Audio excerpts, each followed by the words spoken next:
Hey, Gregos here. Time for a video I think that needs to be made. Often see on the forums, etc. online about laying a timber floor into a Kombi. A lot of people want to do it and they're not sure how to go about it. And I thought I'd show you the way that I do it. And I'm sure there's other ways as well, but I thought I'd just put it out there about how I've done it once before on my daughter's Kombi, and it's got a nice bamboo floor, so it's holding up well, looks good, solid. So yeah, this one is for a customer, and just thought I'd run through the process. So I guess one of the important things is that the floor is nice and clean and no signs of rust, etc. So this is this car was sandblasted and epoxied, and then this is like a 2K polyurethane, same color on the rest of the car, but just enough to get some coverage there, and it's all sealed up. Seam sealer on all the cracks and that, so it's all very solid. So that's just all dust inside there, but I might actually put a bit of rust treater in there because there's no middle seat going to be fitted here. So basically the process, if you can see down here, you want to build the level of this lower floor up to the height of this. So I've bought some ply that goes down first. So yeah, you can see here, this, you want the floor, your floorboards to be sitting on top here to that level, and it's too much of a gap underneath there.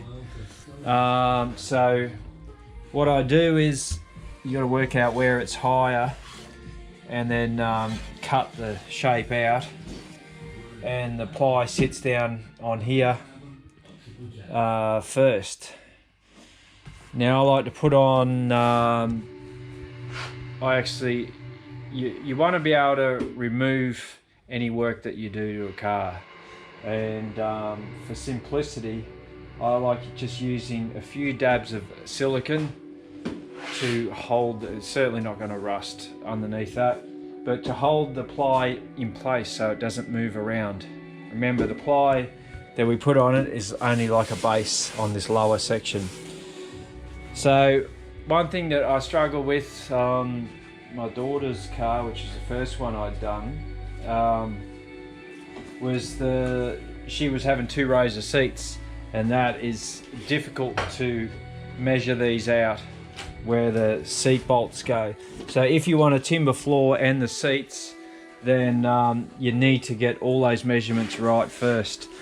And I've had some time to think about it, the way of going, and the best way of going to mark those out would be to just put some tape on the outside here, like past the area where it's going, where your thing's going to be, where your sheet's going to go. So put a strip of tape there and run a ruler through, and then put your tape up here, and same here, some tape there. And so basically you can map out your lines, and so you use a pen on the tape, a text or a marker, mark it exactly through the middle of that there, and through the middle of that, if you can imagine a line through there. So you mark that out, and then you'll be able to see at each end where the holes are. Now you want to drill, once you've got that marked out, then you can just run your drill down. It'll go through the timber and then stop there when you get to the bottom of that, and then you can just round it out a bit there. So I definitely struggle with that, especially through the bamboo. The bamboo flooring was very fibrous, and it's, when you're drilling through it, it was, it would want to sort of chew out a bit. So it took a bit of trial and error to get that sorted. We're not using bamboo on this one, but yeah, so that's what we're doing first. We're gonna cut a sheet of ply that follows this line here. Basically, it can come out here like this. Doesn't have to be a perfect thing. It's just going to be a support for the boards on top, and it'll bring it more to the level of this. The ply I've got is just normal 12mm ply, because that's, I worked out that's about the thickness you need to bring all the floor to the same level. And I've put a coat of stain on it. I just used a bit of stuff I had left over from something else. It's a water-based stain, and I just rolled a coat on, and that's just helps seal it up a bit. I feel if it, I don't know how, but if it ever got wet underneath, it just gives it that bit of protection. But I can't see it ever happening. Like, you know, you would have to have the doors closed and all the windows open in a heavy downpour, and then let all the water try and sink through the boards. But the boards that go on the top are all clip locked, so they shouldn't be a problem. So yeah, that's what's happening. So I'm cutting this sheet to go around where it has to, and going to silicone that down. So that's the start of the process. So because of the sheets and the way it worked out, the width was about 1400 between here and there. We're going to do it in a couple of different sheets, but that doesn't matter. So I think it's going to have a rock and roll bed, and that'll just be drilled through the floor or whatever. So it can go through all the layers. So we're going to run the floorboards all the way up to here, and it's going to be looking sweet. So there's going to be cupboards over that side. They can be built on top of the floor, so that everything's nice and flush. So, all right, so that's stage one, and I'll get this cut, and that will do.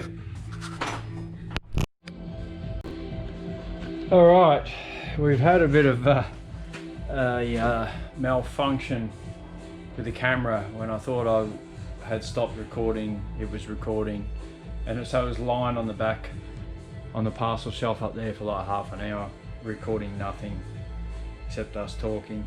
So anyway, so here we are.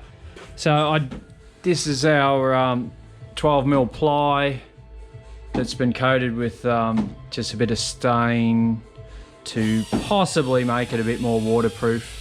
I've just put a couple of little fill-in bits on this where it's lower here, and it doesn't really matter how that all looks there. The fact is that it's all at a good level now, so that the boards can be laid down across there. So we are also doing up across the top of that parcel shelf, and the owner wants the boards matching. We're going crossways here with the flooring, so it's going to be, oh, sorry about that. So come along for the ride. So basically that clips together like that, but yeah, you got to cut them and trim them, so the whole lot sort of, this first sheet is going to come right over to here. Yeah, so, and then we're going to probably little bits on the end there, I'd say. Yeah, so that's the process, but I've got to silicone this down first. I'm not quite sure whether I mentioned that on the last video now. Anyway, so we're going to put a few dabs of silicone to hold this sheet tight, and then we start laying these boards. Now on the last car I did, the bamboo ones, I put a little bit of liquid nails under each one and then tapped them together to clip them in, so it was all nice and tight. And I'm just going to have a look at these and see if I actually need to do that. So, or I might not need that stuff at all. All right, signing out for now. Hey, right, I'm back. So what have I up to here? So all the ply is all just sitting there, right? Nothing's glued down yet. So I'm just testing the boards, laying them out, seeing how far I want to come with them. And I reckon I can come all the way to here. That'd be good.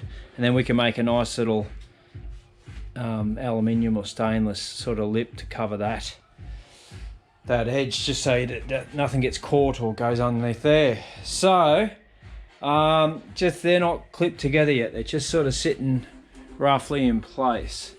And so, you know, I've cut around that one there, as you can tell, but I really want to get the boards all the way to here, so there'll be pieces that'll be put on the end, yeah, to cover that and go all the way to there basically. And then the other thing, so we're doing up the top here. Now of course there's going to be a bit of work in this because we've got to cut it out so it comes right to the edge, the board, and sits flush on there. So I decided I'm going to mount the board straight to this soundproofing, and yeah, that's going to be the go. But it's going to be a bit of work to put the boards down and just have enough gap there for the opening hatch.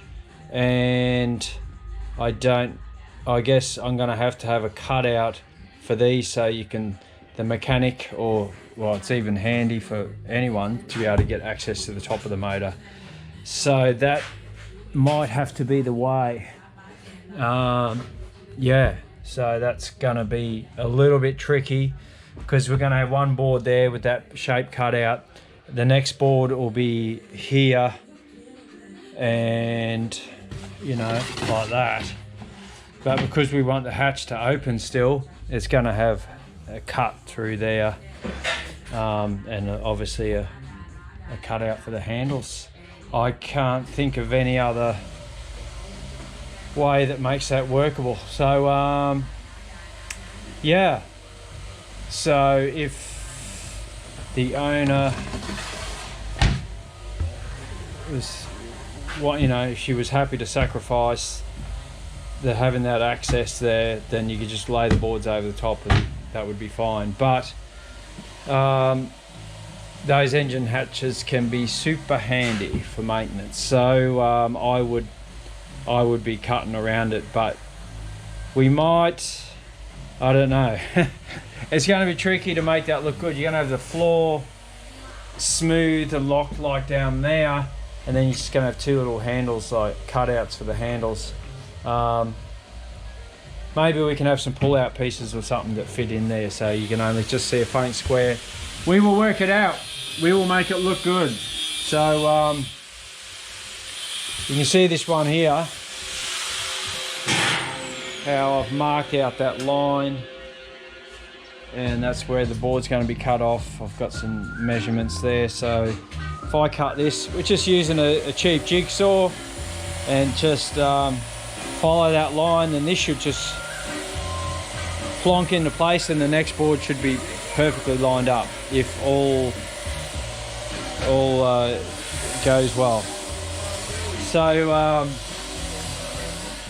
yeah, that's the plan. So that bottom part is actually going to be quite easy compared to working this out, but challenges are good in life. Embrace the challenges. So that's going to look really good. So this is this stuff clips together. I've only got it sort of sitting there loosely. I don't want it to clip together yet until we're ready to go. So yeah, just doing a lot of pre-cutting and all that now before the final stick down. So and that's another issue, is we're probably going to have to trim these parts off the board, and when we stick the pieces over the top, they'll just butt up to there.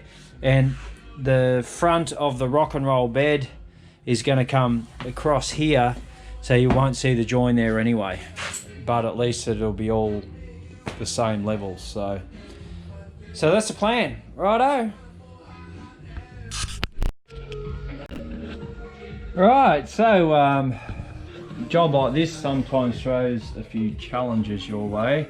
and you just gotta think about the use of the vehicle and how nice you want it to look at the end of it, etc, etc.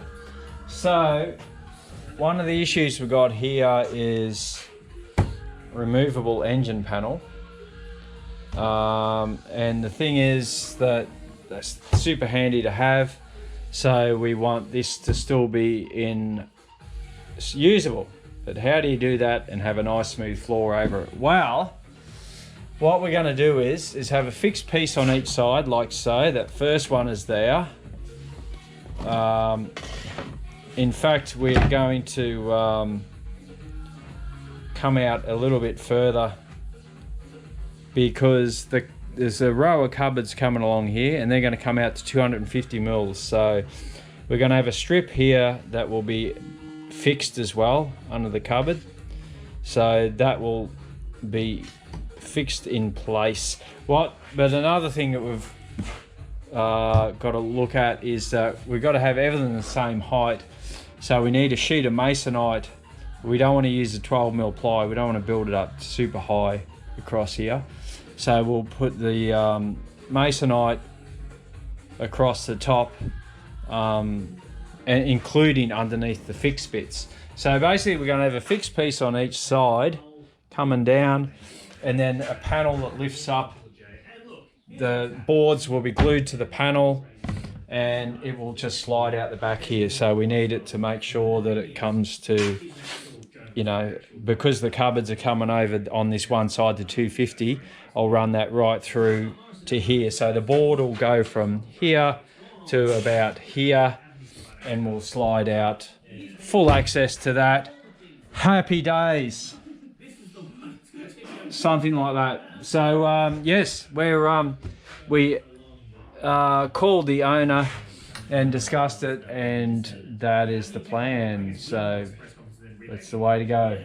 Just if you're the owner, you can do it any way you like, but I would recommend leaving access to that. The early models don't have it, so I guess like I did on my daughter's 69 bus, we just covered the whole thing. Having said that, we ended up retrofitting, I wouldn't say retrofitting, when the fuel sender shit itself, we cut a hole here for the fuel sender and actually glued the boards to the top of the patch. So you just see a little cut line, but so that could always be popped out in the future, but I think that's pretty extreme. Yeah, so anyway, that's what we're going to do. So that's another quick update. So yeah, let's keep going. Okay, Grego's back with part whatever. So no, we're not doing individual parts, just doing an overall guide to fitting a timber floor in your Kombi. So we are done. Well, we've been done for a while, but I'm just finally getting to this video. So yeah, floor's all laid out. The little extension pieces are there. Like the fold-up bed's going to cover our join there, so it's pretty irrelevant. Probably didn't even need to put those pieces in, but I thought at least it's flat all the way. That's all good. Cupboards are going along there, so we don't have to worry about the back. Yeah, so this is how I've trimmed it off. And that's another thing, there's a cupboard going here, a TV cupboard. So like how that's finished with a foam seal there on each side is enough, because won't see it. Like if that was going to be on display all the time, I would put some of this edging along there, make it work. But because a cupboard's going there, it's not worth it. So yeah, I picked up this edging. I had to put a bead of seam sealer along the bottom of it, touch it up with some paint. But that edge in there, it's just aluminium angle, so it's got a little small flat edge there, and a grippy edge on the top, which is handy. You don't want to be slipping in and out. So that looks quite good. And on the back here, this was the tricky part. So I wanted a so these parts are fixed. I don't know whether I showed you that. It turned out I had to put a thin piece of timber glued in the side there to make up a gap, but basically this panel lifts out, and I thought, oh, it'd be a good idea to just have a strip across there so that it's neat, like that's not fixed to there, it's only fixed on the ends, so that the seat's gonna sit against here, like the seat slash bed thingy. The backrest is gonna come up here, and that's gonna look neat. But this is the part we struggled with, and that's hang on.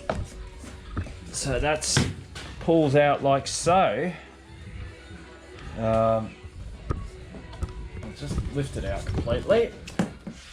So,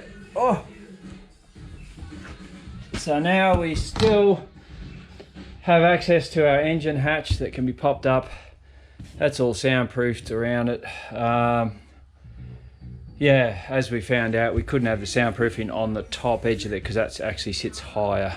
So, so basically full access to that. This here has got an aluminium edge on it.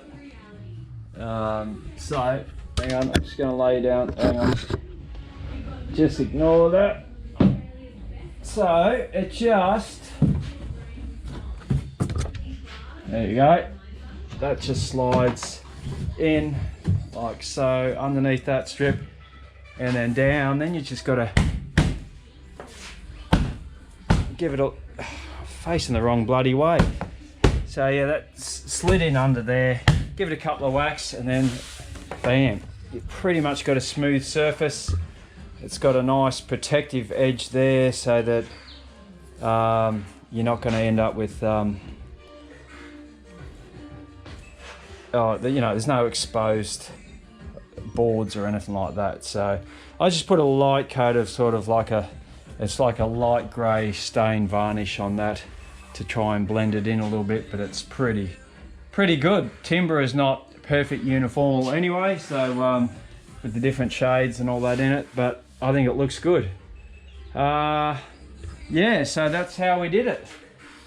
So this piece that's removable with masonite, we glued these pieces to the top of it, so, and you know, smoothed everything over and put this edging on, and shazam, it looks like a finished product but still removable, and this is all fixed and looks good. So that's how we do it.